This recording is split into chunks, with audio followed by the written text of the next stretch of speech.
একটা ভালো মুভি দেখে মন ভরলেও পেট কি আর মানে, তাই এবার মুভি শেষ হতেই ডায়মন্ড প্লাজা থেকে বেরিয়ে সোজা ঢুকে পড়লাম উল্টো দিকের কস্তুরীতে।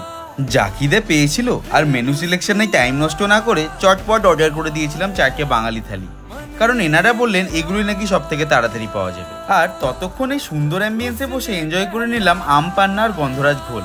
ব্যাস তার মধ্যেই এসে পড়লো আমাদের থালিগুলো।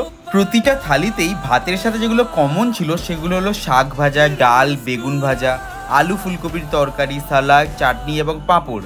আর এখানে থালির দাম শুরু হচ্ছে মাত্র 199 থেকে। আর যেখানে ভেজ থালির শুক্তোই বলুন বা ফিশ থালির মাছের ঝাল, চিকেন থালির এই বিশাল সাইজের চিকেন পিস বলুন বা লাল লাল মাটন কষা, টেস্ট নিয়ে জাস্ট কোনো কথাই হবে না। কস্তুরীর বাকি আইটেমস তো কম বেশি অনেকেই ট্রাই করেছে। নেক্সট টাইম কস্তুরী গেলে ওদের থালিগুলো ট্রাই করে দেখুন, ফ্যান হয়ে যাবেন জাস্ট। কস্তুরীতে গেলে আপনি কোন পদটা অর্ডার করে থাকেন নিচে কমেন্ট করে জানাতে একদম ভুলবেন না।